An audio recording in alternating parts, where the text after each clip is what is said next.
যারা লড়াইয়ে ছিল, জীবনের ঝুঁকি নিয়ে যারা সম্মুখ যুদ্ধে ছিল, তাদের যদি আমরা মঞ্চে দেখতাম, প্রাইভেট ইউনিভার্সিটির স্টুডেন্টসের সংগঠন থেকে কাউকে যদি দেখতাম, বা আপনার ছাত্রদল থেকে, ছাত্র শিবির থেকে, তাদের যদি আমরা মঞ্চের কথা আমি বলছি, হয়তো অনুষ্ঠানে অনেকেই গেছেন, হাজারো জন গেছেন, কিন্তু হাজারো জনের সাথে তো তাদেরকে আমি মেলাতে চাই না। এবং যারা আপনি জানেন যে অনেক শ্রমিক এখানে নিহত হয়েছে, শহীদ হয়েছেন, তাদেরও কোনো প্রতিনিধি কিন্তু আমরা এখানে দেখি নাই। এটা আপনি অবজার্ভ করেছেন কিনা? জি, এটা হ্যাঁ ঠিক আছে। প্রোগ্রাম এখন এই প্রবলেমটা এই প্রোগ্রামের নাই, প্রবলেম হলো প্রবলেম অফ পার্লামেন্টারি ডেমোক্রেসি।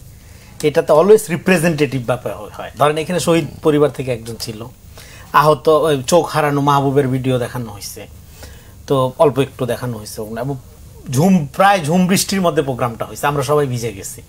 শহীদের বোন ছিল, প্রতিনিধি শহীদের পরিবারের বোন বক্তব্য দিছে সেখানে, ইউনূসের পাশে বসা ছিল। ফলে রিপ্রেজেন্টেশনের লিমিটেশনস হলো এইটাই, মানে আপনি এইটা হোল রিপ্রেজেন্ট করতে পারবেন না, কিন্তু এটার একটা পোর্শনকে দিয়ে হোলের কাজটা চালাইতে হবে। এটা কার্ল স্মিথের বিখ্যাত থিওরি আছে প্রবলেম অফ পার্লামেন্টারি ডেমোক্রেসি। এখন কথা হলো এই যে আপনি একটা পোর্শন, একটা অংশকে আনলেন, সেই অংশটা সমগ্রের প্রতি ইনসাফ করলো কিনা। যদি ইনসাফ করে তাহলে একটা পোর্শনকে, ধরেন হেলাল ভাইকে নির্বাচিত করলো, ধরেন ভোট পাইলো 69,000, 1 লাখ ভোটারের মধ্যে 30,000 লোক ভোট দিল না ওনাকে, তো 70,000 ভোট পাইলে তো নির্বাচিত হয়ে যাবে।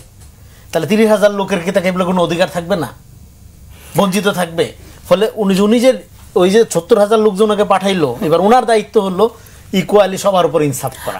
তো এটা হলো, এই জন্য আমি আপনার প্রশ্ন শেষ করি, এই জন্য এখানে ডেফিনেটলি ইউ আর রাইট, এইটা আরো বর্ণাঢ্য করা যেত, আরো প্রস্তুতি নিয়ে আরো সুন্দরভাবে করা যেত, আরো ব্যাপক রিপ্রেজেন্টেশন হাজির করা যেত, আরো নানা অংশ থেকে করা যেত, রিক্সাওয়ালার থেকে শুরু করে নারী প্রতিনিধি আরো ব্যাপক পরিমাণ আনা যেত, এবং আমাদের অন্য ধর্মের এবং অন্য গোত্রের পাহাড়ি সম্প্রদায়ের, হ্যাঁ, এদেরকেও আনা যেত, আরো অনেক কিছু করা যেত। কিন্তু কথা হলো এইটার ব্যাপারটা হলো এই যে রিপ্রেজেন্টেশন, যেটা বললাম যে এখন এটা যে জায়গাটা দাঁড়াইলো, এইটা সমগ্রের প্রতি ইনসাফ করে কিনা। যদি করে, যাদেরকে এখানে আনা হয় নাই বলে মনক্ষুণ্ণ হয়েছে, আমার মনে হয় তাদের মনক্ষুণ্ণ হওয়ার কোনো কারণ থাকবে না।